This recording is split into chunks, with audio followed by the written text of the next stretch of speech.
Hey, paisanos. It's me, Gary Butterfield from Watch Out for Fireballs, thanking our patrons. Thank you, patrons. Patrons such as Jonathan Scratch, Max Soldner, Jake Minardi, Alharia, and Malachi McCree, which might be Malaki, but if it's Malachi, that's fucking cool. Thank you all. And thanks, if you want to join them, if you want to join the crew that I just named, they're cool. Go to patreon.com/Duckfeed.tv. Thank you.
Okay, I'm going to start recording. Okay, I am ready when you are. Okay. My name is Gary Butterfield. My name is Cole Ross. And you're listening to Watch Out for Fireballs. It is a Games Club podcast. And this week we are talking about Another World, also known in America as Out of This World. It is a cinematic platformer developed and published by Delphine Software for PC in 1991. Yeah. An undeniably important game and a tiny little snacklet between the gigantic, Terranigma and Vampire. Like, that Tim and Eric sketch where it's Michael Cera and his two brothers. Yeah, those two big guys. The kitty cat man, yeah. Yeah, the kitty cat man. That's what the schedule's like. This is Michael Cera being like a tiny little man in between a big ice cream sandwich and gigantic, broad shoulders beef games. In association with the Torg brothers. Yeah. Yeah, and introducing the Torg brothers. This is the tiny little baby in the middle of the Torgs. Yeah. This is a very influential game. I'm of mixed feeling about kind of like how this is to play today. I cannot imagine playing this without save states is kind of the thing. But it's real neat. And it's kind of like stepping into a weird time warp to play something that feels this modern. And you realize it feels this modern because so many developers took this as an inspiration. Or even today, people's inspirations were inspired by this. This is foundational. It's one of those things where this is almost like a topics episode. Yeah. The experience of playing this video game is, kind of really, really secondary to the impact on the story of its creation. Yes. And it's real light. Like the save states make it a lot easier. Any modern version of this that you're playing, the re-releases and such, we'll talk about all that, have really generous checkpointing. Yeah. And you have to adjust your expectations to what it is. Like if you think of this in terms of being like a cooler version of Dragon's Lair, it goes down a lot smoother. Mm-hmm. But again, playing it is not the most interesting thing about it. Yeah. It is that influence, which even if you've never heard of this somehow, there's just literally no way you haven't heard of something, that is influenced by this. Yes. It's got a big Velvet Underground kind of quality to it. Yeah. If the Velvet Underground sold, millions of copies and was ported to every single system. Yeah, very successful Velvet Underground. Yeah. Imagine the Velvet Underground. What's a popular influential band? The Breedles? There's something like that. Like a different band that everyone liked from the 60s or 70s or 50s, whatever. Yeah. In this game, you play as the embarrassingly named scientist Lester Knight Chaikin. If it's just Lester Chaikin, it's not so bad. Yeah. But his middle name is Knight, like he's fucking Batman. Yeah, well, it's one of those things. So you remember for about 10 years when the funniest joke racists could make was mispronouncing M. Night Shyamalan's name? Sure. Yeah. They were making fun of the wrong part of his name because Shyamalan, given name, it's what name his parents had, gave to him. He gave himself the nickname Knight in college. Yeah, M. Night. M. Night. So... the whole world has, like, right now in the meme sphere, Morbius is going crazy. Yes. You know, that energy has been with us forever, though. Mm-hmm. Like the idea of a Morbius, a Dr. Michael Morbius, is the same. There, like, if you took a chart, like a DNA chart, or sent that meme off to Ancestry.com, you would find ties to M. Night. Yes. You know, in that. And also it allows, when I first read his name, you get to walk around your house singing Night Chaikin yeah, Night Chaikin. He's a heroic scientist adventurer, and he's doing some late night unauthorized experiments that transport him to a very hostile alien world, and he has to try to escape imprisonment. This is like a vignette. This is, you know, you're not spending days and days in the alien world. This is the escape. Yes. This is the game. Yeah. It is you, and you meet up with a buddy, and you are kind of going through a couple of different set pieces and then venturing off into an ambiguous unknown. You know, it kind of picks up, it's real in media res. Like there's the inciting incident of the lab accident, but like you're going on to other stuff that we do not see as players. I love how limited the time frame is. Yes. Of this game. Like the idea, you know, this game is really revolutionary and does a lot of really interesting things. And one of the ones that I never, it's like disclosure, I did a Retronauts about this. So this is something that I've talked about on a podcast before, but of course I have changed. You can't step in the same river twice. One of the things that I have grown to appreciate about it that I didn't occur to me then was how few games there are that are like, this is a chronologically dense. Like, let's do a game about what 20 minutes is like in this dude's life. Yeah. Like an action packed 20 minutes, but a 20-minute, it's almost like a Hotline Miami level, but with a different rhythm of like restarting and everything, but it's still just one action scene. You know, this would be a 10-minute, 15-minute sequence in a movie that had lots of downtime and exposition. It's just the escape. Yeah. Anything that feels grandiose about this, and it does feel grandiose, is achieved by implication. It is, you know, something that happens because of, you know, something that is implied by the guards, by the decoration here, by the cityscapes, by the landscape that you see behind you. Everything that is concerned about your action is incredibly focused, and we get just this little slice of what this alien civilization is like. Yep, which is part of why this is so influential. Yeah. Like, this does not tell the complete story. Yeah. I think the words that the creator used was a hostile and foreign environment that is still plausible. It feels deeply plausible. Yeah. We should explain what a cinematic platformer is. We should. Because that's not a genre that gets around all that often. Yeah. Probably the foundational work in this subgenre is Karateka. Maybe Karateka, like Jordan Mechner did. Prince of Persia more. Like Karateka is a fighting game. Yeah, I suppose you're right. Yeah. But yeah, Prince of Persia, I think, would be the example of this, which is a platformer where movement is incredibly precise. There is a big emphasis on animation. Everything is kind of locked to your animation as you go, and it is meant to kind of emphasize how would a person realistically navigate these video game like spaces. Yes, in like a weird, stiff, quantized way. Yeah, you know, if you never played the original Prince of Persia's, you may have played Abe's Odyssey. Yeah, we covered that back toward the beginning of the show. Yeah, like a series of video games I don't like very much anymore, but that's also a very popular work in this. And if you've never played those, you probably played Tomb Raider. And Tomb Raider's platforming segments are kind of a 3D version of this, both in terms of like being grid-based and being all about kind of precision platforming. Yeah.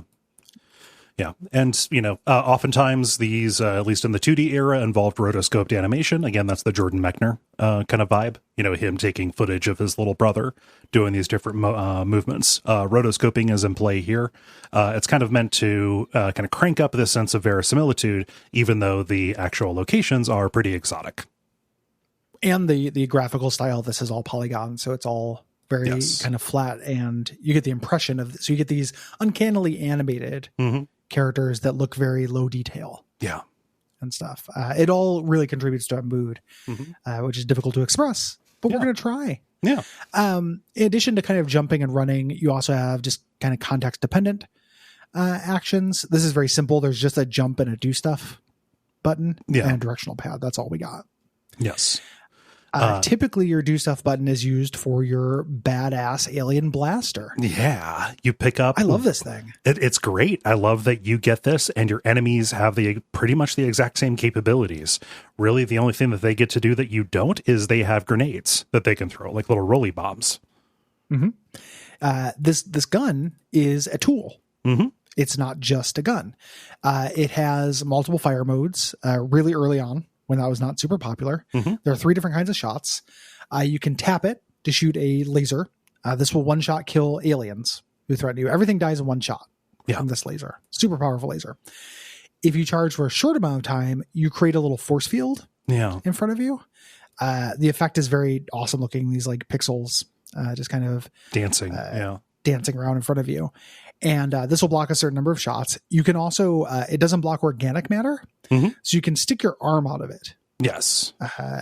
And then you can charge it for a while, and it becomes a big, powerful laser that can either bust through a force field in one shot or destroy some environmental elements like walls and bits of rock. Yes. And such. Yeah. And figuring out how to use these is important, not just for combat, because, anything you can do, the enemies can do as well, but also for solving these puzzles, right? Blowing through doors. There's a situation where you have to like blow through a small section of cave to flood the area, so you can get past a later area. It all like the environment is real kind of like simmy, and this is your main way of affecting it. Yes. Yeah. In kind of an adventure game sense, even though this is a combat engine of sorts. Yes. That the game has. And the combat in this is weirdly kind of compelling. It's still part of the kind of puzzle gameplay. You're still, playing the game to know when you need to use it. It's still this trial and error thing, which we'll talk about in a general sense in the rhythm. But I find these duels weirdly, again, that word plausible. Yeah. They feel like duels. They feel like a formalized version of combat. Yeah. You and your enemy just stand there, both holding your gun out. And the only thing you're really managing is whether the tip of your gun is sticking out from your force field and how long you maintain a force field, like monitoring the health and stuff. It's very abstract, but it feels real to me. Yeah. The fact that you and enemies die in one hit. But in addition to that, like there are an awful lot of times where enemies will shoot at you and it will not hit. They have sometimes stormtrooper accuracy, right? And that is used to really good effect to make chases feel very, very active and alive. Like very cinematic. Yeah, they're not hitting you because they're not standing there, aiming. Like they are taking pot shots wildly in hopes that one of them will get you. Yeah. Partway through the game, very early on, you get a companion. You get a guy. He's known as Buddy. That is his unofficial name. He's named in later materials and stuff. He is an alien who also did alien crimes, and you can find all about them in the sequel. Yeah, which I don't recommend. We'll talk about that a little bit later. It's not good. Yeah. But he has a backstory. But now you're just two people who, both wrongly imprisoned, and you depend on each other. Yes. And they kind of do this friendship, this mutual dependence, this relationship based on that, which again, there's no word. We didn't mention this before. No words in this game. Yeah. It's completely silent. So they have to kind of sell this relationship and this guy's benevolence entirely silently. Yeah. The fact that you're in the cell and he's not trying to hurt you, you get him out, and then he like helps clear areas in front of you. There will be times during the game, pretty, resonant times, again, for a game that has no words, no dialogue, anything like that, where, you will save his life and then a little bit later he will save yours. You'll go out of your way to make sure he survives. That's enforced by the systems. If Buddy dies, then you get a game over. But it is, you get invested, in trying to make sure that he gets through these situations. Because you want to do a solid for somebody who saved your life. Well, and the main thing that they communicate to you immediately is just like, he's in a cage too. Yes. That's really elegant. You're in the same situation. Thing. Yeah. Yeah. Same situation. Like it's really kind of doing a good job of, doing that enemy mine kind of common enemy. Yeah. Creating a bond across species, across language. Yeah. Really elegant presentation of that. Mm-hmm. Yeah. And there are cool scenes where like you get through situations because of mutual planning. There's like a guard barrack kind of deal where he'll go in the front door and keep them busy so you can sneak around back and shoot the guys from behind. Do you think that Buddy was imprisoned because he's got this dorky voice? And all the other guys have cool tough guy voices, and Buddy's the only guy on the prison who sounds like a Muppet. I played the SNES version for this, so I could have save states. Figuring if the gameplay was going to be mostly the same. I have not heard Buddy's voice. Can you do an impression of Buddy? He goes, Matsuba. That's the only thing he says. He pats you on the shoulders. You're about to leave and goes, Matsuba. He sounds like Stitch. He is basically a gigantic bipedal Stitch. Something in a walking Stitch, a walking battle Stitch. It's some manner of walking Stitch. Yeah. But yeah, everyone else goes like, whoa, whoa, whoa. Oh. And he's yeah he's just there for fun. Maybe he's a deserter. Maybe he didn't want to participate in the brutality. Maybe he's like Bach from Elden Ring. His village got taken over by people, and he goes on a bloody rampage of revenge against his insurgents in the sequel. So my theory does not hold. Yeah, he's a creature of war. Except in the sequel, the big difference, as you play through you get a laser whip, which is pretty badass looking. Cool. So they make so it's Prince of Persia meets Castlevania. It's but way worse. Yeah. It's so hard. It's so much worse in terms of everything that's kind of bad about this game in terms of playing it. Heart of the Alien's way worse. Oof. Yeah. No. So let's talk about that difficulty. We've said this, but this is real trial and error-y. Yes. Yeah. Save states really do kind of help this out. I didn't play the modern remake, which you've led me to believe has kind of better checkpoints. There are just times, there are some deaths which feel a little bit like, oh yeah, I was just running and then somebody stepped off the edge of the screen and shot me. Okay, well, I'm going to just kind of proceed. There are situations where it feels like you need to have information that is acquired only by dying because you didn't have that information. There's one particular puzzle where it's like, I would not have thought to do this thing, except when I got to the end, there was no water here when I needed to jump into it. So let's solve that problem. It ends up feeling a little bit like Katana Zero, where like the unsuccessful runs are running simulations to figure out. Or like a little bit like that Hotline Miami thing, just, with a different kind of loop structure. It's 100% that. Yeah. Like, and to me, it presents the kind of the argument for and against trial and error as a thing. Like, trial and error is a bad word in video games.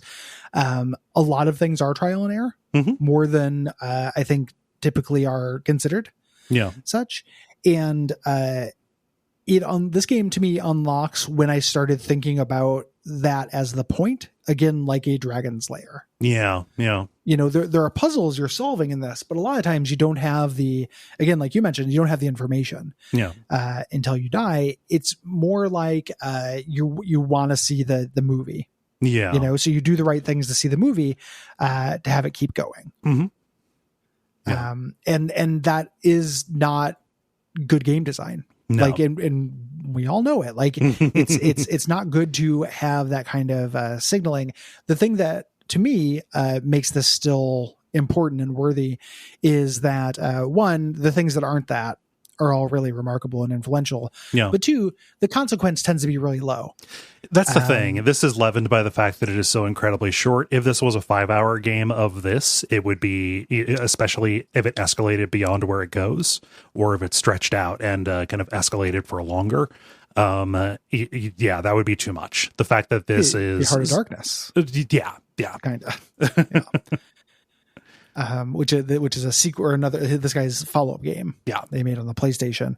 Yeah, it wouldn't work as such. And it's kind of the thing that other cinematic games like do the right input to keep watching the movie. It's something that I think that they're missing. Yeah. Like even in a good version of that, like just like a cinematic, do the right thing to keep watching the movie game, they almost always outstay their welcome. Yeah. This is the only one I know that's like 20 minutes long. If you do everything right. And that feels about right. Yeah. For this kind of thing to me. It makes it a weird value, but it's so old and you probably already have it in a bundle. And if not, you can play the Super Nintendo version, which is fine and good. You don't really have to think about it in terms of value. Yeah. It's an artifact. And there's also the situation where like some of the deaths are, interesting. Like, okay, I didn't know that little line squirming along the ground was a venomous leech that would kill me instantly. But seeing the deaths at certain points is a little bit like that as content. You run into like a Mac Venture kind of thing with this. Very much so. Yeah. Or like Sierra. Yeah. Like you want to see the creative ways you can die. And that enforces the hostility of the planet, and the kind of verisimilitude of this Night Shaken's situation, which like were it to happen to me, I of course would immediately drown or get killed by a leech. Oh, I would be grabbed by that tentacle in that pool immediately. Yeah. I don't expect leeches to like do a fucking alley-oop to try to kill me. Yeah. So like there's some stuff that if this was in any other game, we would probably be a little bit, we would cut it less slack. Right. But because of when this came out and because of like the stakes of failure, it ends up kind of being a little bit more swallowable. Like it works. It could be as is. It could almost be like an itch.io game to me. When I did what is it? Faith, played that for Duckstream. That is a bunch of trial and error deaths as you figure things out. Like that's also a do the right thing to keep seeing the story. Yes. And you want to see the deaths because they have these cool animations. Yeah. How cool is Faith? I didn't know you played that for Duckstream. We played the first one. I watched Brayton. We kind of couch played it together. But it's super cool. Like, I mean, the trick is the main cool thing. Yeah. But the it's cool in general as well. But it's a good example for the modernity. Yes. Of this game is to think of it in those terms. Yeah. Even though it was a AAA game and sold really, really well. Yeah. Scopes change over time. Yeah. The console versions of this have passwords that happen at the beginning of scenes. They're kind of blocked up that way. The later ports of this don't do that. It's all behind the scenes. Yeah. It just continues at the most recent one. If you stop, you don't play this in a setting. Yeah. But, and it adds a lot more. Yeah. So I could see that being the case on the SNES version. Some of the checkpoints are pretty far back because they can't make it modular. So it has to be like you plausibly could have screwed up at any given point along these series of events, and we can't show you a password for each one of them. Yeah. It's I understand the logic behind doing the Super Nintendo version. I think that if somebody hears this and they want to give this a spin, if you have a version of the re-releases, probably worthwhile giving it a shot. It's another thing too. Like I wanted to see like how impressive did this look on the SNES, given its limitations. It still looks really impressive on that too. Looks great. Yeah. And that's how I played it as a kid. Yeah. So I have a lot of affection for that version.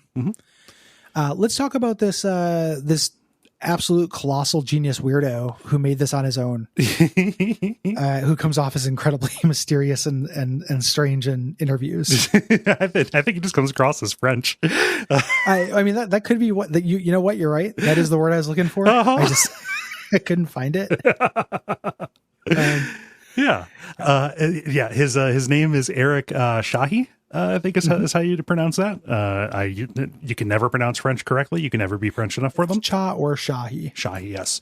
But he wanted to tell the story with as little text as possible in order to keep it cinematic, right? There's a scroll at the beginning that doesn't even really set things up.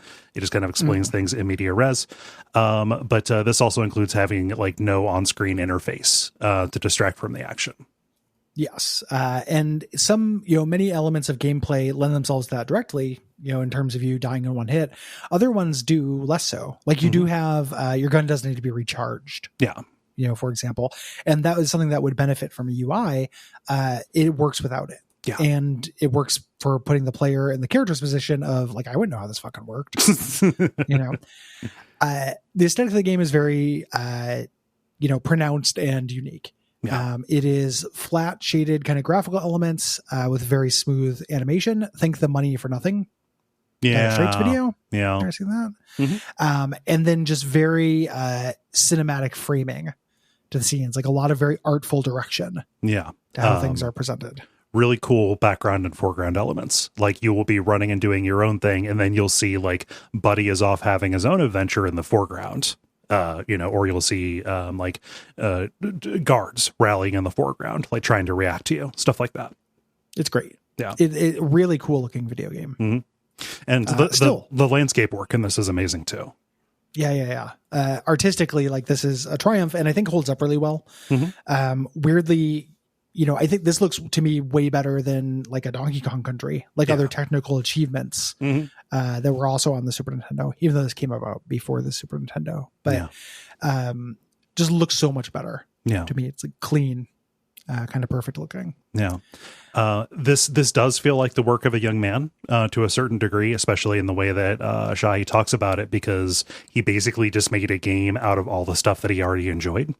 When naming influences from this, he cites stuff from like Dune, Star Wars, like even Dragon Ball, specifically the manga, and the way that very little is a lot is conveyed with very little, and kind of the line art, stuff like that.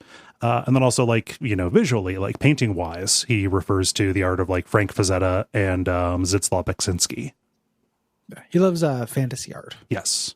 This guy, he specifically wanted to do this, explore the sci-fi thing because he had explored many of his other like influences and likes in previous games he had done, which like no one has ever played because they're all on European computers, little microcomputers. Yeah. Little microcomputers. Like, I mean, people have played them, but nobody, very few Americans have. The main thing he got help with, like, so he did the programming and art for this. The main thing he got help with was the music from his friend Jean-Francois. They made music inspired by the Back to the Future soundtrack for this. He gave him the Back to the Future soundtrack and was like, give me this. And the way that we're describing it makes this sound not artful and melancholy and lonely.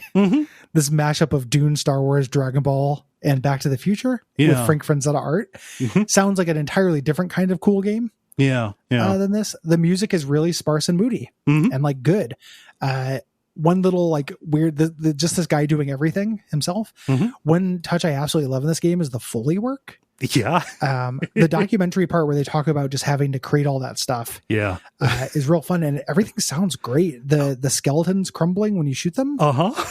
Oh, it's a satisfying sound. What was it that he used the dot matrix printer to do? Because apparently he relied on the elevator. Yeah, it's the sound of his elevator, the elevator going down. Oh gosh, all the sample work that they did, just describing doing the guitar solo at the end. Yeah, that documentary is really good. Just do a search for Another World Making of on YouTube, and you'll find it there. It's from the 15th anniversary re-release. Yes, yeah, but the soundtrack is great. Yeah. There's not a whole lot to it, but it's very effective. Yeah. So like we said, Shahi, he completed most of the game, almost single-handedly. There was some involvement with an old developer of his kind of toward the end. But he, valued his independence on this. He wanted to, fund this himself, with royalties from a previous game that he had developed that was pretty successful called Future Wars. Again, one of those European microcomputer kind of deals. And, this was kind of his return to programming. He had been doing like art direction, art design for a long time, because that's just where his career migrated to. But when he started making his own thing, no engine would suffice. So as you do back in this day, especially, he started developing his own developing his own engine. First starting, I believe, in C, and then deciding this is not good enough, so he went down to assembly. If you look at his gameography and you look at his old games, they're also visually striking. Yeah. Future Wars has big, beautiful backgrounds, for a game called Future Wars. Like the Chahi touch in terms of visuals were still there. Yeah.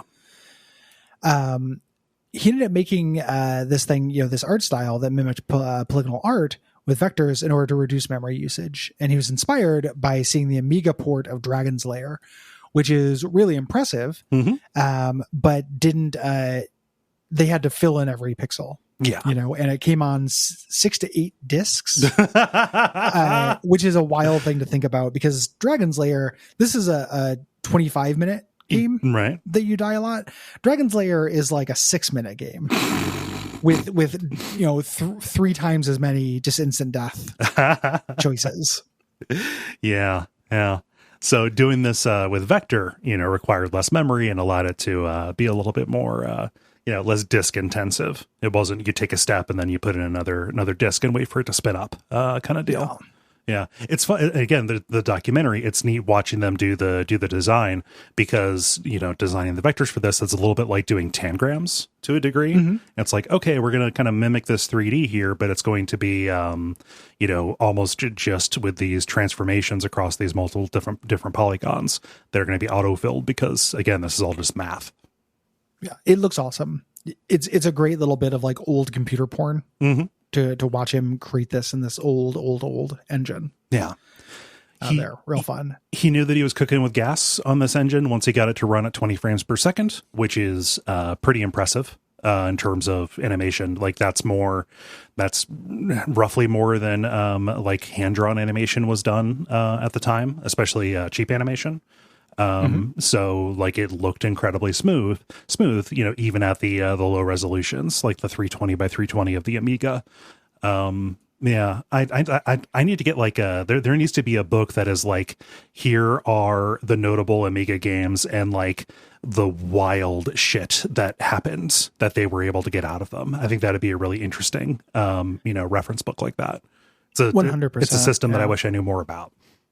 I get that an anxiety when I think about systems I've talked about this before. Yeah. I have very little experience with, just thinking like that system probably had, if it didn't have a Mario, it at least had a game that was like really good. Yeah. And I'll get really anxious. It's a real dumb anxiety trigger where I'm like, I've never played the best TurboGrafx 16 game. Yes, you have. Really Toilet Kids. We did it on I probably have. JJ Jeff's pretty rad. But like, I have that feeling. And I would like to get a book that just kind of lays out that stuff for basically every obscure system. I'd love to get that for the ZXE Specky. You'll speak American on this podcast. the ZXE Specky? If next time we need like another game that is the story is interesting, but the game is wretched, would be Dragon's Lair. Yeah. I think I hate that game, but there's enough there to like talk about because it's such a phenomenon. Mm-hmm. Like we got to do a Dragon's Lair episode at some point. Yeah. Just to talk about the story. Agreed. Really interestingly, for a one-man project, this was not laid out completely. This was not like Maniac Mansion where they have the board game version of it. Yeah. Where they set it out. Like this was largely developed improvisationally and chronologically because it was quicker to create things in engine than to mock them up on paper. Yeah. He has drawings of the kind of beginning of the game. They're really cool looking. He's an artist first and foremost. Or not first and foremost, but primarily did art direction for a long time and is a painter. They're really cool to look at, but it was just slowing him down. Yeah. To do it that way. Like the system he had created was too good. Mm-hmm. Yeah. So it's kind of strange. The way he talks about this is like, oh yeah, every stage of this kind of like describes a little bit of where my head was at over the course of the 24 months that I was developing this. Yeah. Real neat. He did the cover, which I love. Oh, it's such a good cover. It's such a great cover. And you can see him, like, the different drafts for it. Like, just color test where he did these big, beautiful paintings. Yeah. And just did entirely different mock-ups of them with different color schemes. And stuff. And it's again, when you talk about him coming off as very French in the documentary, he's just very low key and just like, I've always wanted to do the cover for a game that I've done. And I figured this would be the opportunity. Yeah. He has control. This weird, mysterious smile on his face the entire time. Yeah. Oh man. So progress got pretty slow. He got like 17 months in and he decided this is probably not going to get done if it's just me. So he went to his old buddies for help, Delphine Software, previous developer and publisher they had worked with, and they courted Virgin Interactive as a publisher over in Europe. This was published by Interplay over here in America. Saying Virgin Interactive the same way as saying Gremlin Interactive, aka like Girl Interrupted, is pretty fun. Like, just throw a comment there. Yeah. You know? Like, yeah. Just so many things could benefit from a comma. Yeah, just start go around putting commas on stuff, especially on signs, road Virgin signs. Interactive versus Gremlin Interactive. Yeah. The Virgin wanted him to make it a point and click game, but he refused this based on just kind of feedback he'd gotten from his playtesters, his friends. Yeah. There's a lot of threads in the story of this, of him just being very obstinate about getting what he wants and for kind of artistic integrity reasons. Yeah. It's pretty cool. Yeah. One of those, the obstinance, this is a hilarious anecdote because like the way he chose to handle it didn't get anything done. He didn't do this. This is a very common misconception. Okay. If you read his account, he just talked about doing it, but the lawyers fixed it first. Okay. I got bad advice. I got bad information on this. So the legend is that Interplay wanted him to change the intro music because they didn't like it. So he sent an endless fax, just a loop of paper, to their office saying keep the original intro music, just over and over, basically like a DDoS kind of thing. Taping two ends, it's a fax, so he'd have to take a long piece of paper and tape the ends together. So it just always thought it was looping, and he was just going to use up all the paper in the EA offices. But his lawyer advised him against it, and he ended up working out with the lawyers for EA. Gotcha. And the compromise was they added some music to it. They wanted to replace all of the music. Chahi's compromise was that all of his friends' music remained in, but they could add music. Okay. That's good. He was sticking up for his buddy. Yeah, it's great. And just like, didn't back down. Like, can you imagine being the balls on this dude? Like, you're just a guy, and then EA is like, no, we want to do this thing to publish your game. And you're like, no. I mean, Interplay, like an even bigger player. An even bigger player at the time. Yeah. Yeah. And you just say no. It's incredible. Yeah. What a hero. It's pretty great. There's some confusion in referring to this game. It's kind of an Indigo Prophecy Fahrenheit kind of deal. In America, this is referred to as Out of This World. This is, anybody who played this back in the day would refer to it by this. Nowadays, when you buy it, it's called Another World. They had to change the name because Another World was already the name of a popular soap opera that is related to The Cosby Show. That's a different world. Oh, that's a different world. Yes. Yeah. Another World was a different soap opera. Gotcha. Okay. Yeah. Weird. Yeah. I got those confused. Names. Well, they're very similar, And Out of This World doesn't sound anything like them. Out of This World sounds like it's going to be an advertisement for a koosh ball or something, or a mad ball. Yeah. But what's funny is Out of This World came out in America, and then immediately a television show called Out of This World came out, hit the airwaves. Out of This World, I think is a bit more memorable than whatever that shitty sci-fi show was. Oh, sure. Yeah. Nobody remembers that. Yeah. Originally, this game was created for the Amiga and the Atari ST, but it's been ported to everything, including a really impressive fan port for the GBA. That's worth looking up footage of. It's really cool looking. Yeah. This is on everything. Yeah. Because it was wildly successful. Yeah. Really well received, sold well. Reviews that you read, it kind of sounds like people breathlessly praising Heavy Rain back in the day a little bit. Yeah. another French cinematic developer kind of deal. But yeah, it's funny reading the way people talk about it. Modern re-releases have like if you read reviews of those, it kind of drops on a Steam again just because progress moves on, and the re-releases are really faithful, right? Yeah. Again, it's an artifact. Yeah, like the act of playing this is not the most important part of it. He really wanted to make a sequel the developer wanted a sequel, and he thought of an idea, and he wanted to do this game again, but from the alien's perspective, from Buddy's perspective. Yeah. He's going to be involved, but he ultimately ended up not being involved. And people made the sequel without him. It's a Sega CD exclusive. It's called Heart of the Alien. The Sega CD version is interesting because it's both games. Yeah, it's Out of This World 1 and 2. The other as one story. Yeah. And it replaced the music with music that his friend did, but updated. So it's apparently the best soundtrack version of it. But you end up having to play a bunch of Heart of the Alien, which Heart of the Alien is real weird. It's much more mean-spirited. The animation, everything's very over-animated.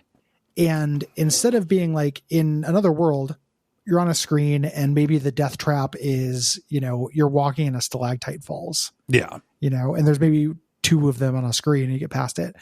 In Heart of the Alien, you're in a situation where, death comes at you maybe 10 or 12 times in a screen. Ugh. So you have to execute a much longer chain of controls. And it was a lot more complicated, the things you were doing to dodge. So it didn't, it works way worse. Yeah. Yeah. No, that sounds like a nightmare. Night Shaken dies in it, and then Buddy has to get revenge. Yeah, it's not good. It's weird too because it looks similar. Like it's obviously taking the same kind of style, but it's a little crappier. Yeah. Everything just moves pretty weird. It looks like Wand of Gamelon. Oh, yeah. No, that's a good way to put it. Yeah. No thanks. No, thank you. As we said, this is a really influential game, especially in Japan. When you kind of read about this, the influence here, and you can see that, right? This would have been an incredibly easy game to localize. You have no text, right? And it communicates so much non-verbally. So they're, developers of huge games, Silent Hills, Keiichiro Toyama, Hideo Kojima cites this as an influence. Fumito Ueda, developer of Ico. Ico is, wildly, you can see it Very right on the page influenced. there. Yeah. Goichi Suda, Suda 51 cites that, which is weird because he's incredibly verbose in his games. Well, I was going to say Kojima citing this is fucking wild. Kojima being influenced by something without dialogue. This would have been good if the characters would have explained everything in the world to each other at length. Can we cut to archival footage? Yeah, can we cut the atmosphere and instead just have the characters say what the world is? It's a big influence except for that one thing. Right. Except for the coolest thing about it, but it's an incredibly cinematic game. I could see this being an influence to him, especially early, in his pre-Metal Gear stuff or pre-Metal Gear Solid stuff, right? Yeah. The and also more modern things, indie things. Yes. So puzzle, your limbos, insides, and stuff have a lot of DNA with this. Inside specifically. Just being in this weird world and not really knowing about it, what to do about it. Big inside vibes. Yeah. Chahi kind of continued to make cinematic platformers, but he didn't put out another game until 1998's Heart of Darkness. Yeah. Which is a cartoony version of this kind of genre, but you're in a different world trying to save your dog, and it has the art is gross. It's a PS1 game. Yeah. And I never liked it very much. I was really excited when it came out and I found out it was the same guy. But it's not very good, I think. Yeah. That was one that got a lot of magazine press, in GamePro. That's one that I have memories of it, even though I never played it because I read step-by-step walkthroughs of it. Yeah. And he did a modern one. He worked with Ubisoft to make a 2011 game called From Dust. I know nothing about this. Have you tried this? I haven't. It's a God game. of some kind. The reviews are really fascinating. Okay. Because it's mostly like pretty good, like 8s and 9s out of 10, and then every once in a while someone's like, "This is a fucking 5." Who are just really upset. It looks neat. Kind of like a Populous. Okay. Yeah. At points, it looks real neat. Nice. So, yeah, I'm curious. Yeah. And then modern ports of this started showing up. Shahi got the IP rights back from Delphine in 2004. That's how we get the 15th anniversary re-releases that came to like Windows XP. And then the 20th anniversary re-release, which is the one that is widely available. Like that's one that came to iOS and stuff. I cannot wait for the 25th, 30th, and 35th anniversary. That's not true. I'm not going to keep buying this every 5 years, but good for him keeping it available. Yeah, as a for a nostalgia piece and a historical artifact. Something that is we alluded to, around when we talked about how this tells its story and stuff, but is worth talking about because as we get into the nuts and bolts and what happens, one, it's going to sound like nothing. Yeah. It's going to be over quick and it's going to sound not impressive and at times frustrating. Yeah. Because we're going to outlay out a bunch of ways you can die. The atmosphere of this game is really hard to fuck with. Yeah. The way that it handles, like the way that scenes are shot and the way that the sound effects will like ring out, this kind of poor fidelity in this place where you don't know what's going to happen. Like playing this as a kid, this put me on edge. Like it was tense. It is pretty stressful. Yeah. In an intentional way. Like it doesn't feel, it's not stressful because you die easily. It's stressful because it's portraying this alienness. Yeah, like the odds are so stacked against you. There's a real sense of being far from home. Yes.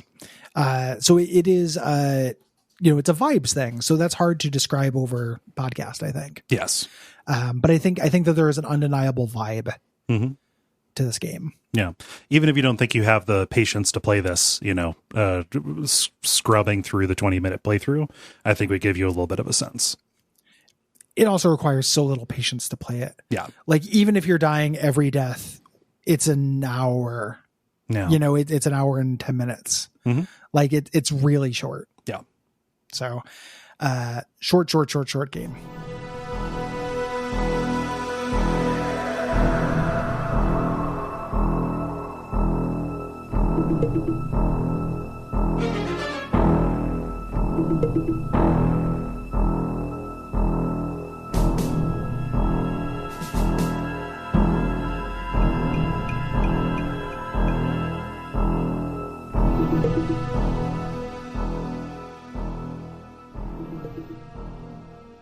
So let's get into it. Yeah. We get a little text scroll just saying, explain Lester Knight Chaikin is hanging out. Sorry. The kind of explaining what happens. Yes. In the story, and then we flash back to the beginning of the story. Right. It's all this stuff that like we're gonna do. Describes being lost, describes finding a device that lets him cut holes in stuff. That's his gun. Describes his friend who saved his life and he feels indebted to, stuff like that. And then we go back to the inciting incident. We get this lovingly rendered Lamborghini sports car just doing a power slide right up to his lap. I love it so much. That was rotoscoped, and he has the car in the documentary. He has a little shelf of the props that are from this, and it's real cute. But just, man, I hate to keep hammering this. Like when this came out on Super Nintendo, I had never seen anything like that car. Oh no, skidding to a halt like that. It looks so fucking cool. Yeah. Well, I mean, this is a little bit like inside baseball as far as animation goes. Keep track of in 2D animation how often you see a car turn. That is actually really difficult to do. I know that from Venture Brothers commentaries, my friend. Yeah, no, it's one of those things. Like I ran into this when I was doing creative direction for like marketing videos. A client would be like, "So why is this car just pulling in from the side? Like, can it turn and face or whatever?" And it's like, "All right, how many thousands of dollars do you want to add to your budget on this? Because that needs to go frame by frame." Yeah. So yeah, just like making your opening visual statement, this kind of like a low canted, it almost seems like an establishing shot from Miami Vice. Yeah. Yeah. Undeniably badass, and also sets up this guy as just one of the, works in the middle of nowhere in his particle accelerating bunker and drives a Ferrari. This guy's badass. It's a real wish fulfillment kind of deal. Yeah.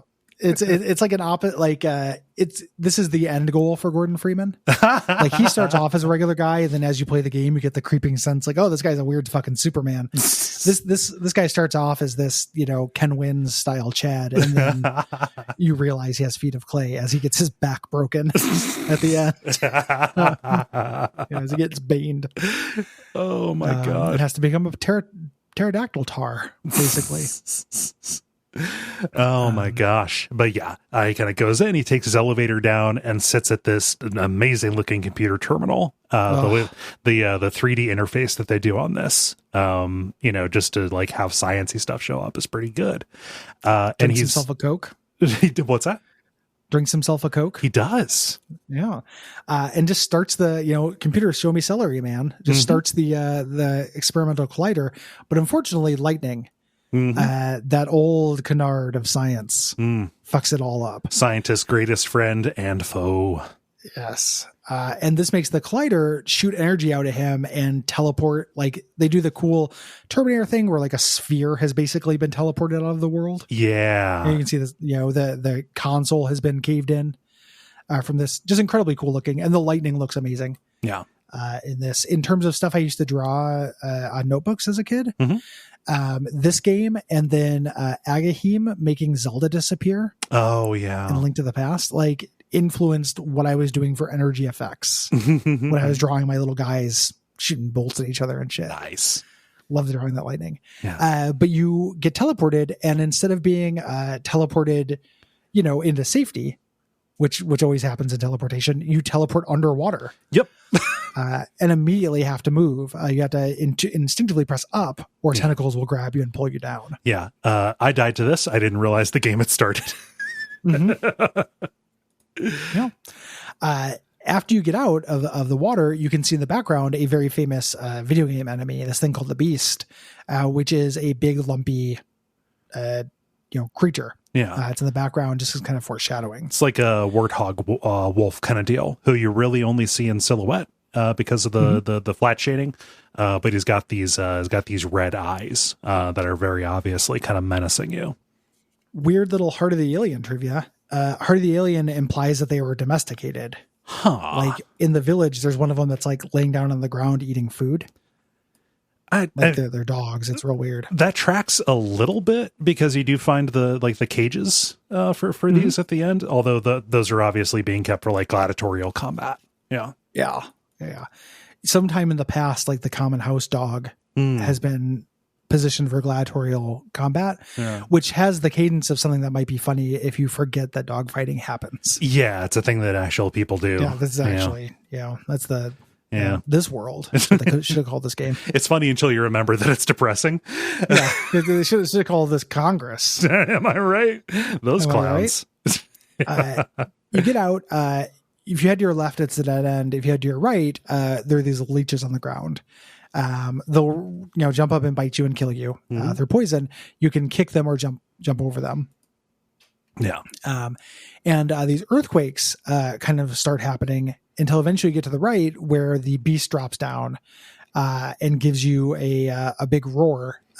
Weird thing in the censorship for the Super Nintendo version, they had to change the color of the slime in his mouth. Nothing could be red. Yeah. Nintendo said. So they changed it to this green as opposed to this like pinkish stuff, because it was too scary and implied blood. Yeah. Man, Nintendo in the 90s was weird.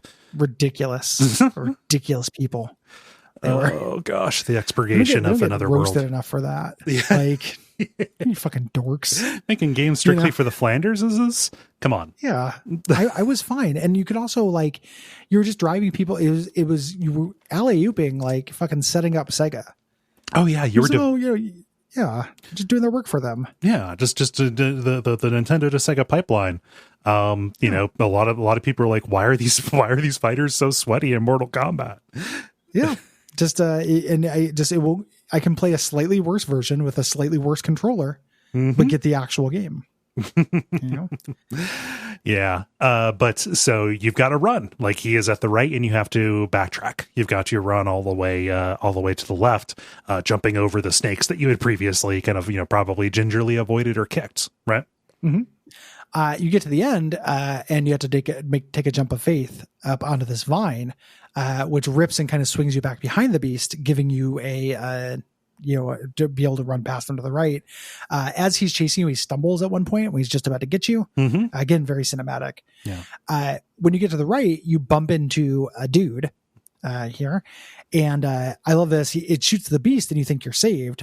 You put your little hand and you do a little like, hey, hi. Hey, hi, hey guys, Esther here. Wave, and then you get shot. Yes, yeah. Both of you have been captured. You'll run into the beast later. Yes, and you wake up in a jail opposite Buddy. You slowly raise your eyes. You're in this cave over this pit. There's a guard looking at you, and you have to swing the cage left and right in order to break out. Yeah, in order to get over the ledge, the chain will break and crush this guard, giving you an opportunity to take a go at it. Yeah. When we talk about this game communicating things without words, you learn a lot here. They're not killing you, and they're not killing you even as you do this. You're more useful to them alive. Yeah. There's also in the background a little kid.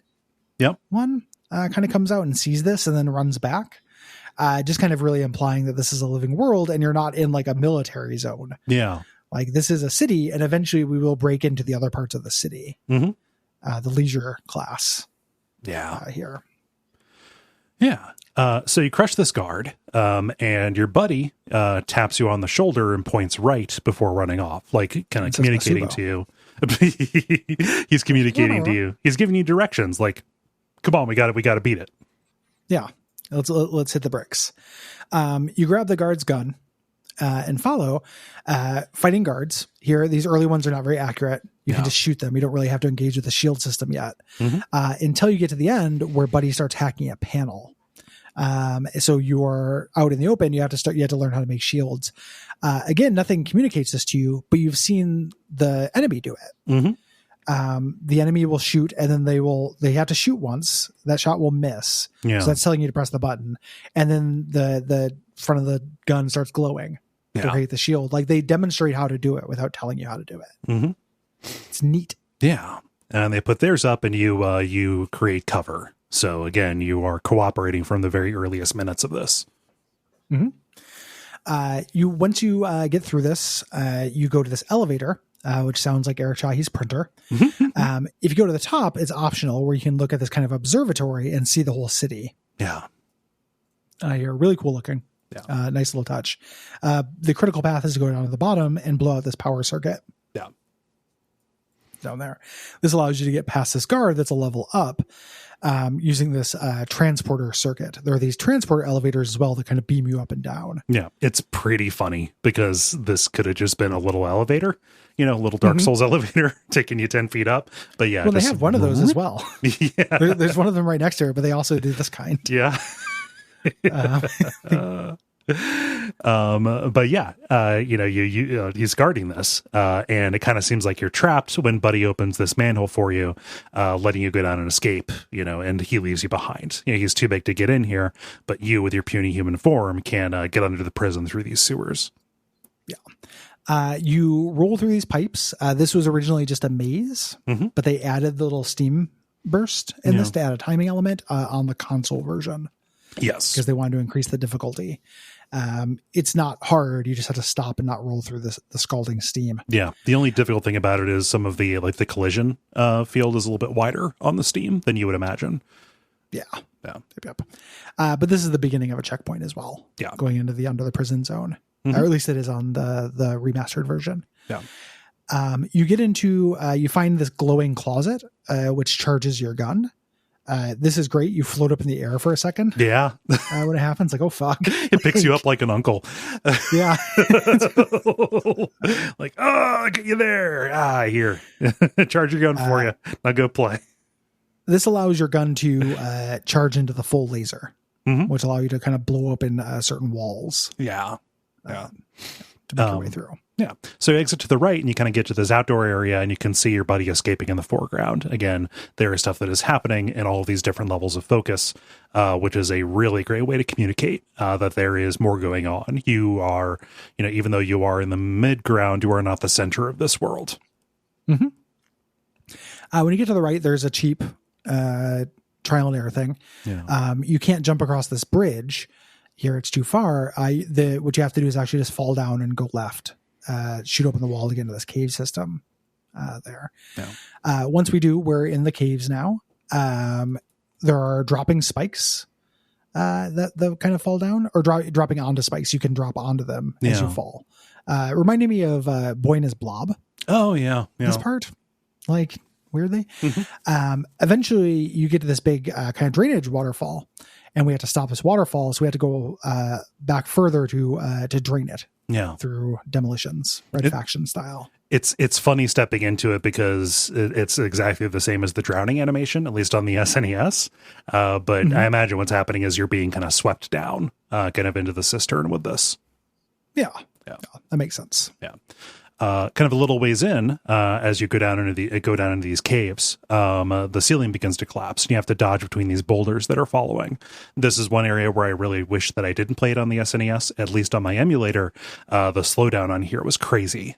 Oh wow, yeah. Which normally doesn't bother me too much, like graphically, like whatever, frames can drop, but the fact that the frame rate dropped also made the input lag to a degree. So there was very little like delicate maneuvering that could occur with getting around these things. Yeah, slowdown is such a weird thing. Yeah, for old games, and I'm always surprised when I see it on an emulator. Yeah, oh, this is baked in. This is something they haven't. Boy, my supercomputer can't do this. I think it's a matter of like maybe there are emulators that do frame skips. Right, that can get around it. Maybe I just didn't configure it for it, but there's probably a conversation to be had about which should a developer of an emulator prize. Which should they prioritize? Accuracy to the original, the original way that this would have played, or make a decision that yes, this is not something that the developer would have intentionally, allowed for if they could get around it. I can kind of see a case for either. Yeah, same. No, I'm just, as a non original hardware sicko. Yes, like typically I just don't want to deal with that stuff. I get it. I can appreciate it when it happens, but I want it to be like seeing a T-pose. Yeah, like I want it to be this weird little miracle I run into in the wild, not a thing that I ever seek. Agreed. Yeah, I can imagine that being really frustrating. You keep going right. You have to jump past these tentacles. And these little toothy pits that go that are like the gutter, or not the gutter, the place under the gutter. Dark Souls 2. They're like those things. Yeah. And you get to the bottom, and you have to use your blaster to blow at the bottom of the cistern. Yeah. Filling up this area with water. Yeah. And the water, moves and fills realistically. Right, you've got to outrun this wall of water as it's going down the tunnel. But like when you jump over a platform, the water will kind of like rush down into it, and you're safe for a little while. This buys you a little bit of time, but that little area down there that is that is full, that is where the water is going, it'll fill up eventually, and then the water keeps coming after you. That is again super cool and super simmy. So you think, oh, I'm safe, but then here comes the water again. It's super simmy, and it adds tension to the chase. It reminds me of the scripted the beast falling down. Yeah, in the beginning. It's a way of making something constantly on your tail and faster than you, but still giving you a little edge. Yeah. When you get past this, you fall into this lower portion of the cave, and to escape, you shoot at a bat, and then the bat gets frustrated and flies up into one of the tentacle monsters. These things are basically the things from Half-Life. Yeah. I'd be surprised if they were not actually inspired by these. Yeah. So you can get across these stalactites. That's very adventure gamey. And specifically, it's like very Bart versus the Space Mutants adventure gamey. Yeah. You know, to like bother this bat. That's a little bit frustrating. A little bit, yeah. You've got to into it. Also, like you have to be like part way down a slope in order to shoot it and hit it. You know, it's not set up to be like, you just shoot in front of you. Yeah. So. To get fully back up. So you've got to, this is one of the places you have to blow out the bottom of this aquifer. And you've got to kind of reach this area where the pressure from the water going down will, kind of like resume and blow you back up. Mm-hmm. Zoom. So now that you've done this, you've drained the water chamber. I love that when you fly up and the little cap just lands on the little thing, like you're like just dunk, and you're just fine. Yep. Once you've done this, the waterfall is stopped, so you can proceed. Yeah. And this brings us to a level here, which I think this is the segment that was added for consoles. There's a level that was added to it. In addition to just those steam vents, there are a couple things that are added to the game. I think that this area before the arena. Yeah, it's a little I mean, there's a lot before the arena here though. You get into these catacombs, it's a little bit more anonymous than the rest of the game. I could see the catacomb portion being a little bit kind of added in after the fact. You see allusions to the fact that they added a level, but without playing them back to back, it's hard to know what was added because the bit that was added doesn't stand out. It's not like the DLC for Human Revolution or something. Yeah. Like it's pretty well integrated, even though this is like a low detail zone. Yeah. So you get to kind of this built up cavern. You're not in like rough hewn kind of cave tunnels anymore. Like there are chandeliers, there are lamps and stuff. And as you're exploring, as you walk through, you can kind of see this little crawl space beneath you. You can't get into it, but Buddy is crawling down there. Your alien friend, but he's stopped by this chandelier chain. You've got to go down and remember like how many screens to the left of you he was. You've got to go down and shoot the chandelier beneath him so that it'll the counterweight will fall and he'll be able to crawl past to get through this tunnel. Yes. When you try to go right on this upper path after this, there's a guard who will roll bombs at you. This is tricky. Like it seems like there's nothing to do about this. Yeah. And so, you cannot get past this guy yet. You go to the lower path, and a guard will kind of yell at you in this little scripted scene, and you kick him.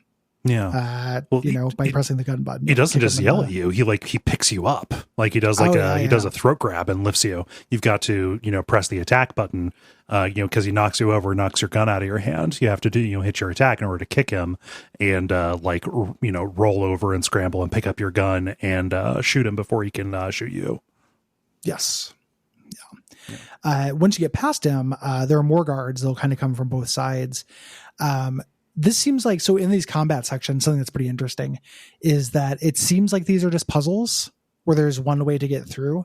There is a level of execution or chance to these things. I watched a couple speedruns of this game and they were kind of explaining, the logic that happens behind whether you get hit and how fast the guards shoot and stuff. So there's a little bit of like expression to these zones, but not very much. Yeah. It's what I was saying earlier in the intro that it's kind of a combat engine. Yeah. Like there's an element of expressive combat to this game. It's somewhere between just being that and another puzzle element. Yeah. Yeah, but you've got to figure out how to get through this because you got an enemy in front of you, and there's enemies who come in behind you. And this is one of those places where, like, the way that I got through this was kind of figuring, okay, I don't have to deal with everybody here. Like, put up a shield behind me so I don't get shot from the back, and then shoot the guy in front of me and proceed. Yeah. Yep. When you get past him through here, we get to this cistern that's full because you did the underground cave hijinks. And we cannot go right. That area that has tons of guards. So we go down into the water, actually. And this is a swimming section where you have to like recharge your air at air bubbles. Again, there's not an UI element to show how much air you have. It's pretty generous. Yeah. But you can drown Sonic style. So yeah, you swim down, like there's a little path that goes up, but this is to an air bubble, and you proceed down from there. It's like your little halfway point to get into this place where you could have dropped down here before, but you couldn't have done anything because of spikes and pitfalls and things like that. Now that this is full, you can swim across those hazards to destroy this power line, again letting you move forward. Yeah. Then you get the drop on that guy who's rolling bombs at you. Yeah. The way you fight back against those guys is the doors are automatic. Yeah. In this, you get close, so he thinks there's a way to get through, and then you step back and the door closes. Yeah. And the bomb will roll right back at him like an idiot. And he's like, duh, and just gets blown up.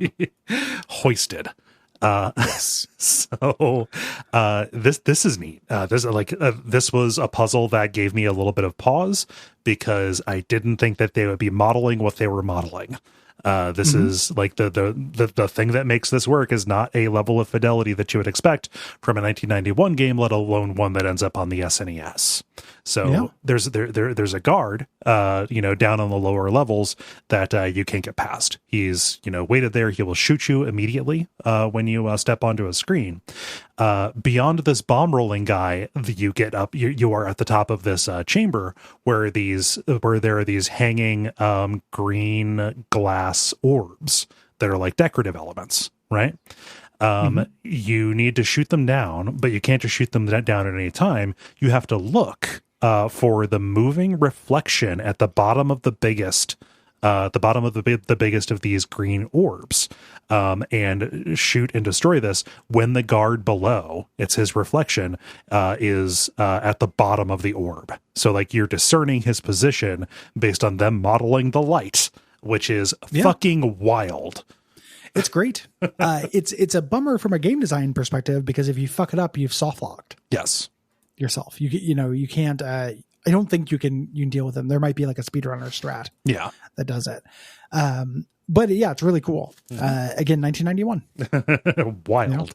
Crazy. I was 11. But I was 4. And it falls and crushes 4. this guy. A 4. Baby. A toddler. Not yet crushed by the world. Yeah. Imagine this little virgin just absolutely seeing this, blowing his tiny little mind. I was playing Super Mario World at the time, which was mind-blowing in its own way. Also mind-blowing. Yeah. Few reflections. Yeah. Once you get past him, you fall into this kind of like kill zone that it has set up for you, this like trap. You have to blow out this right wall and run through this series of doors, like do this kind of chase sequence. Yeah. And to get to the end, you're being chased and you think you're cornered. There's a dead end, but Buddy is crawling above you. And you make shields while he opens up this hatch and pulls you up through. Yeah. Like he reaches his hand down and like you have to go over to him and then like reach up and he'll yank you up to safety. A wonderful moment. Mm-hmm. Yeah. You're reunited. It feels so good. Yeah. But he takes you up and you're on the surface here. You're kind of getting into some of the more populated areas. There's like a guardhouse over here to the right. If you follow Buddy into there, you're going to be shot because the plan is he's going to step in there and kind of engage them from the front. You have to kind of go to the left and step up onto this little ledge. And then you're in the background now. You can sidle past the guardhouse, and get a view inside of, to see what's happening there, and then come back in from the right and, engage them, shoot them from behind. So they're not going to be taking shots at you. Yeah. Cute little plan. And there's nothing you can do to know that this is the plan. Mm-hmm. You can't talk to Buddy. So it's purely trial and error. It's kind of frustrating. Yeah. But once it comes together, it's pretty cool looking. Yeah. And the checkpoint is right there because you just started a new zone. Mm-hmm. Once you get past this, there's this big gap that you need to clear, but you can't do it on your own. Buddy has to fastball special you across, and you bounce on a canopy like you do in movies. And he attempts to jump after you, but the canopy collapses. These aliens, we didn't really talk about it, but they're like big dudes. Yeah. They're like 7.5 feet tall. Yeah. Big hairless. Well, usually hairless. Every once in a while, one of them has fucking Dave Grohl hair. Do you notice the ones that look like Dave Grohl on the cover of his fucking book? A little. The storyteller. Yeah, I don't care for that. Look at I know that you're a Foo Fighters fan, so I haven't been bringing it up. Yeah. But me and the band have been having a real field day texting each other pictures of the cover of that book. Yeah, no, it's embarrassing. Yeah. It's excruciating, dude. Yeah. No. The storyteller. What a bard. Tell us the story, you raconteur. for a band whose lyrics kind of famously don't really mean anything, you know. Yeah, he's the storyteller. Yeah, I'll stand up for probably more of their music than I should. It was real meaningful to me in high school and such. But yeah, that book cover is pretty rough. That is rough shakes. It's we keep joking about taking that picture and then just making that our band t-shirt. Like just that picture, and then we just put the name of our band above it. Yeah. Oh, it's rough thinking about Foo Fighters because of Taylor Hawkins. Rip. Yeah. Rest in peace, bud. Yeah. But man, what a not a way to go out, but like what a outpouring. Oh man. Like I watched there was a thing on a French country. They did a concert where they did a Foo Fighters song, and it was 1,000 people playing the song, which it didn't sound good. Like, of course it didn't sound good, but if you want to hear what it sounds like for 1,000 people to play one song, like, you know, that his death caused that. It's pretty wild. So you just in like simultaneous celebration. Yeah. The storyteller. So anyway, every once in a while there are storyteller aliens who go up and tell you the real deal on Kurt. Oh man. But yeah, the canopy cannot, you can't bounce off of it, just kind of collapse. So he's hanging there for like what in gameplay time is an implausibly long time. If you execute this, it's only like a minute or two. But it's still a long time to just flex arm hang. Yeah. You know, like he would pass the presidential fitness test. 100, whatever they have, the Matsuba. So you jump down into like kind of a church. Yeah. And we have to do this like in a series of actions in order to rescue him. Yeah. A series of actions that includes you intuiting that a certain section of floor that has no markings can be blown open by rolled grenades. Yep. Pretty silly. Yeah. You hold up a guard who didn't quite get through the door in time. So you press this emergency button to close some doors above him. Then you go up and you go to guard into rolling grenades down the stairs. So it blows up the floor. Yeah. So you can move through, as you mentioned. Yeah. You drop down this warp and you kill this guard behind the door that was held up by the door that was closed by the guard that was held up. If you go up there without doing that step, the guard who's posted will shoot you. You know, because he can't see you. Having the door closed gives you the ability to put up a shield, open this door, and then take your shots at him. You know, to actually engage in the combat. Yes. Yeah. You go down this little warp, one of those little elevator things, these beaming things, kill a guard behind the door, behind the held up guard, and then warp down and destroy another power relay down here. And then head back upstairs, drop through the hole that was blown open by the grenade. This puts you between the floors, so you can run over this grating. You know, if you just walk over it, you'll get shot. They can see you above it. I always like it when games treat a grating like something you can shoot through. Yeah. It's always very, I wish that games would standardize that. Yes. You know, like you're playing GoldenEye or whatever, and you may as well be invincible because there's a fence between you. That kind of thing. Yeah. But you run over this grating and draw, and if you don't want to drop down the next hole, there are too many guards there. Yeah. But when you in this area, the beast from the beginning of the game is there. Yeah. And he's been captured for gladiatorial combat. Yeah. So this is another one of those things where you need the you need the future information. If you drop down there, you're going to get killed, but you will see the red eyes of the beast in this cell behind you. So you have to drop down there to see. You want to jump over this hole on this dark screen and get over there and pull the lever so that beast will be released. And it will go around causing chaos. And all of the enemies will be too busy taking shots at this guy, taking shots at the beast, you know, so you can proceed beyond. Yeah. To get past them and rescue your friend. Yeah. When you do so, he runs over to this bigger teleporter there and kind of flexes to use it. It's like keyed to their Dave Grohlish DNA to their physiques. The Grohla Porter sets a lot up. And he has to kind of do the gesture. After he does it, we have to try to do the same gesture. It's real. This is so cute because he does it, it doesn't work, and he has to try it again to make it happen. Mm-hmm. Yeah, which would happen. Yeah, we're into this kind of short stretch here where it's like, how do these fuckers do technology? Because we get into when we get to the top, we get into this like weird machine of war tank thing. Yeah, and we drive it out onto the floor of this Coliseum. Whatever this culture is, they were doing tank versus beast fights in this Coliseum in a way that like pretty fucking rad. It's really hard to understand what the technology level or culture level of this is. In Heart of the Alien, everyone lives in kind of like thatched hut villages.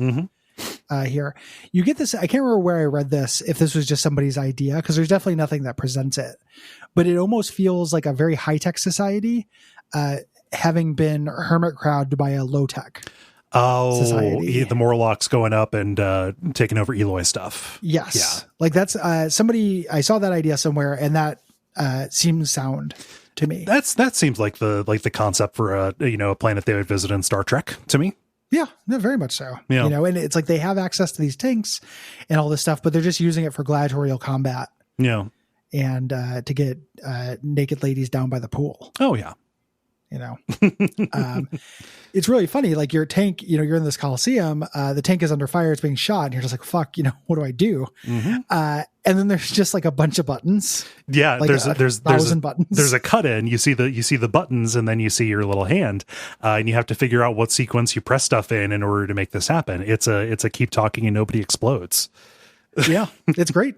I just imagine just being like, well, fuck, this is where I would die. Yep. Oh man, it's real. Program this VCR so you can have your program this VCR and we will spare your life kind of deal. Very much so. Yeah. But you've got to, press if it's a couple of different stages too, because you hit the first, you hit the second and third button, then another bank of buttons shows up and you have to press all of them on one row. And then the fire button, will show up, and you press the big flashing blue one, but doesn't fire any weapons. It, fires your escape pod across the city. You eject. Which also very funny. Yeah. And then you crash into a sexy alien bathhouse. Imagine, if you will, a bunch of big titty Dave Grohls with shaved heads. Be still my heart. Yeah. I'll tell you something that's ever long.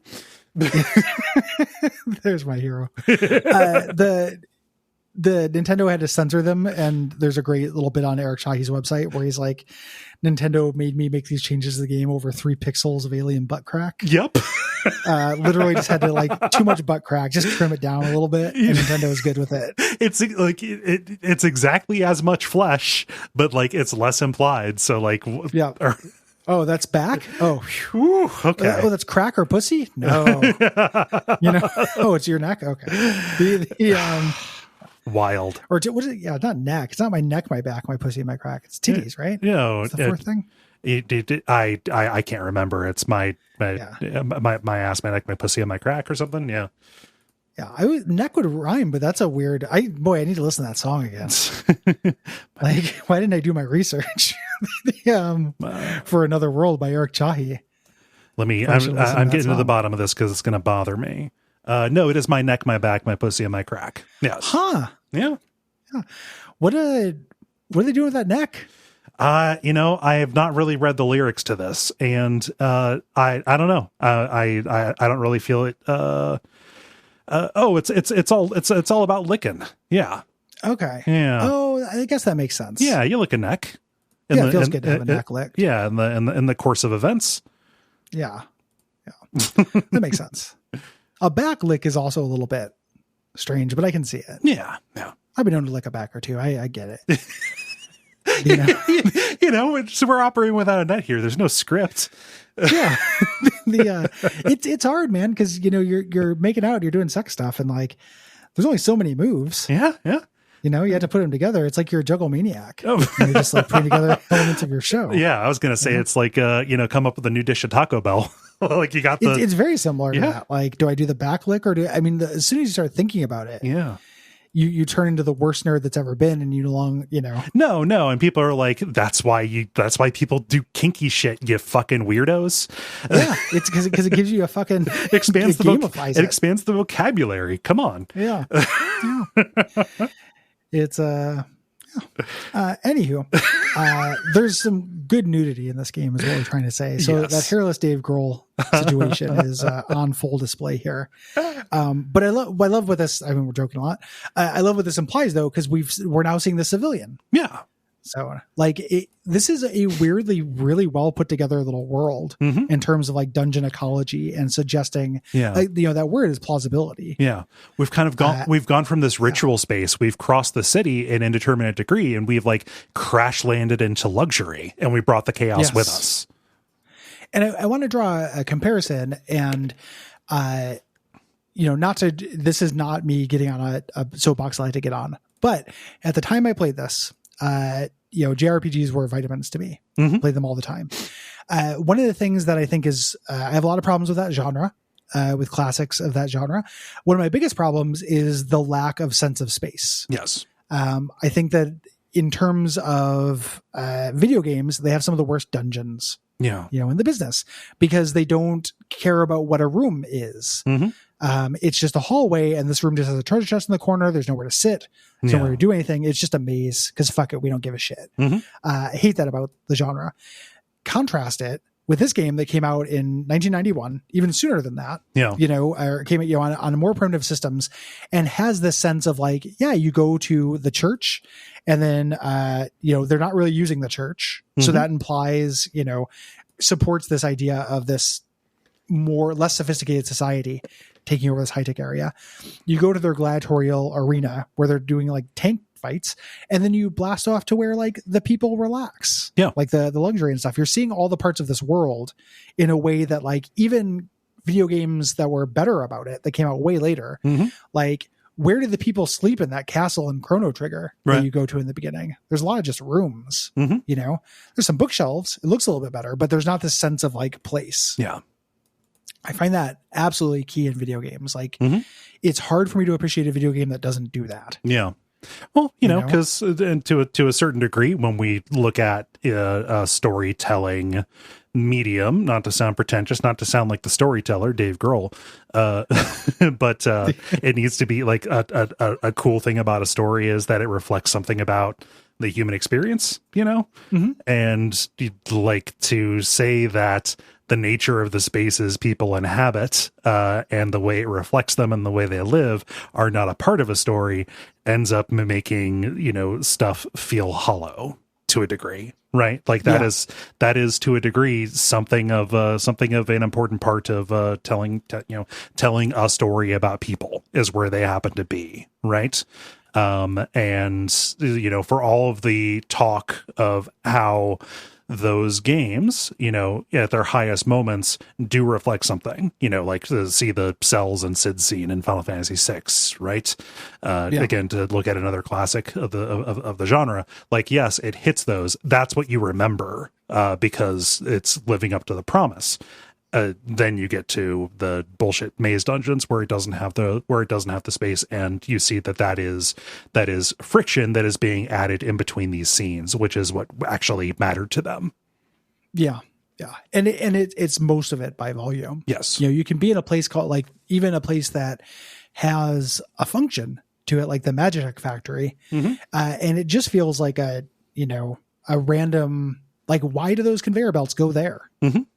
Just random. It makes it feel more video gamey, and not taking advantage of the aspect of exploring space that is those spaces are important, making those spaces important is really maddening, because exploring spaces is like 90% of what you do in games. Like, I'm going to walk through this area. Regardless, why not make that area contribute to characterization or culture or story? And the answer is probably resources, time. Stuff like resources, that. Time, and interest, right? Like it's a lot of people don't give a shit about this. But it drives me nuts. I really, really love to see it. Yep. No, and that is something that is afforded to this game by nature of its scope. Yes. It is short. and it helps with that. It is but short. It's also like one dude made it. So it's like, get a whole staff. You could have made a longer game that had this level of care. Yeah.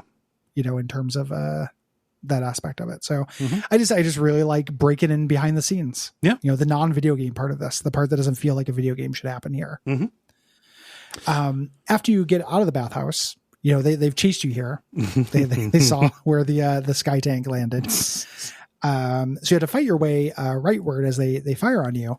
And Buddy joins you. He bursts through a stained glass window, which is fucking awesome. So good. Speaking of Chrono Trigger. It's very good. You run to the right. Unfortunately, the floor is blown out from below you, and we get this cinematic view of this alien guard catching you. One of the things I like about this, again, the way this is telling the story with no words or anything, is that for a second, I thought this was Buddy. Oh, it seems like you have a friend. Yeah. Yeah. It seems kind of like Buddy because they do look the same, but they're subtly different. In their models, and then you see Buddy drop down and get your back. Yeah. And then they do a hilarious slap fight. And at least in the enhanced edition, the sound effect is literally just like they do this like very funny little slap fight, just tapping each other on the face. It's great. It's really funny. Oh, it's so good. No, I love it so much. Yeah. But this guard, when he picked you up, he kind of gave you the business, kind of beating you and injuring you so badly that all you can do is crawl. And while they are fighting, what you have to do is go over to this lever on the right, and wait for the bad guard to get under this device, kind of this big beam weapon, and activate it. So he'll get fried. Yeah.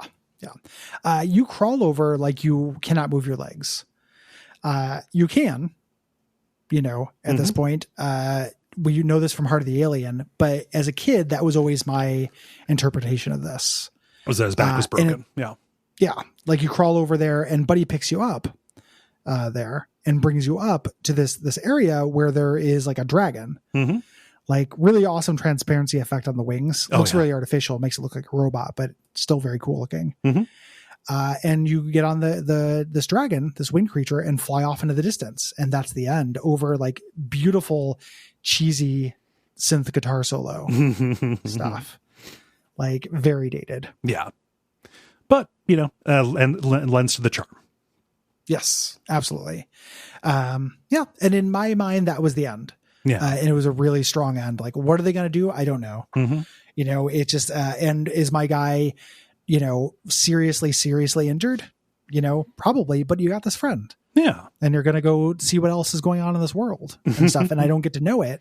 I just got to see this tiny little slice that suggested things outside of the frame. Yes. Yeah. About what might exist. Are there other civilizations? Like your, buddy seems to have a plan. Like he knows that getting away, like if you're running, like, yes, half of running is running away from something, but he's got to have an idea of somewhere you can go. Yes. Yeah. Shahi likes the ambiguity of this, like he doesn't really answer what they're going to head to. The sequel, has your character has Lester Knight Chaikin dying, but in some of the like write-ups about what possibly could happen on the other end, has Lester like taking over the civilization, like he ascends to become the king. Yeah, good for him. It's very Randolph Carter. Yeah, him becoming a king. It's very the Silver Key, Beyond the Wall of Sleep, or not Beyond the Wall of Sleep, Beyond the whatever, the other one that's not the Silver Key. And that's Another World, which is I will describe it like a way I think of this is as a pretty bad video game, but a pretty cool experience. Yeah. The way that I thought about it was like, I didn't like this in the moment to moment a lot. I respected it was the thing. Yeah. And something that I think is very important, or something that I like about what we do is we try to look at things both ways. Yeah. Like if it's on the plate, it gets judged. It's important to not just look at things historically. It's also important to think about, how they feel in the hands. Yeah. And this is a weird thing where the only thing that makes this tolerable to me in the hands is the drip of those remarkable elements and just the fact that it's so slight and generous with checkpoints. Mm-hmm. Yeah. That's what I like about our approach is like, we're not necessarily trying to convince each other or we're not making a persuasive case about this. I don't really care if the people who are listening are on the same page about this. So we can look at it from both perspectives. We can have both ideas in our head without dissonance or without, needing to feel like we cannot proceed unless everybody's on the same page. Yeah. It doesn't matter. It's a complicated work. It contains multitudes. Like somebody in the Slack, I cannot remember who, so I apologize, but was playing along with the show. Mm-hmm. Some people do that. And was just like, this fucking sucks. Like I died right away. I didn't even know what to do. Mm-hmm. And myself and then like several people were just kind of like, it might not be for you, but it's also like that it's a weird thing to say, but that's something that you will be rewarded for getting over. Yeah. It's very contrary to how video games work. Mm-hmm. But if you recontextualize this, and again, it's more generous Dragon's Lair, mm-hmm.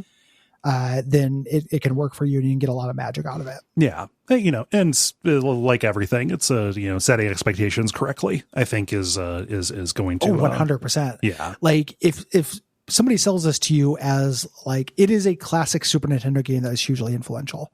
That's just true, but it's not the end of the story. And if somebody sells that to you that way, you might be thinking like, oh shit, like it's a Yoshi's Island I didn't play, or something like that. That's not what we're talking about. No. It's closer to like Alone in the Dark, like very influential, but pretty awkward. Yes.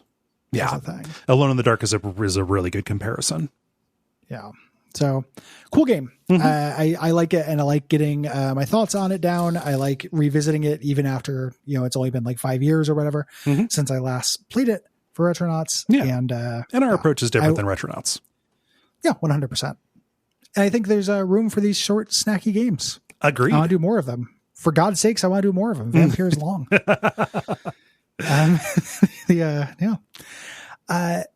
That's what's next. Mm-hmm. You mentioned in the last episode, we talked about our schedule change. Mm-hmm. So keep that in mind. If you have anything to say about Out of This World, it is too late, I believe.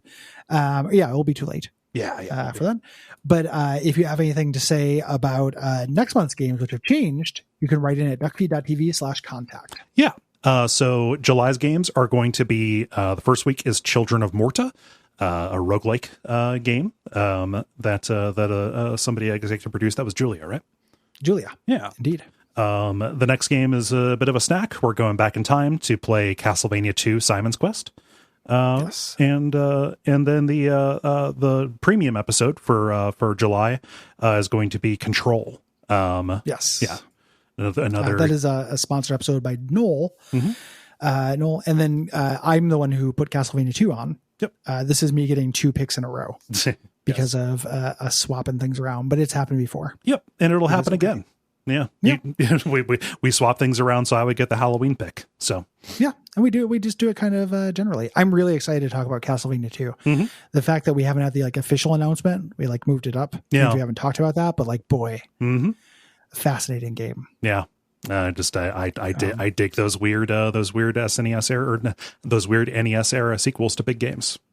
Yeah. Again, very similar to this in that 100% passes the vibe check and has a lot of problems as a video game. Oh yeah. Yeah. Our previously planned things we were going to do for July, we're now doing in August. So if you have anything to say about Final Fantasy 12, The Zodiac Age, or Wario Land 4, please go to duckfeed.tv/contact by August 15th. Yes. Deadline is always the 15th of the month.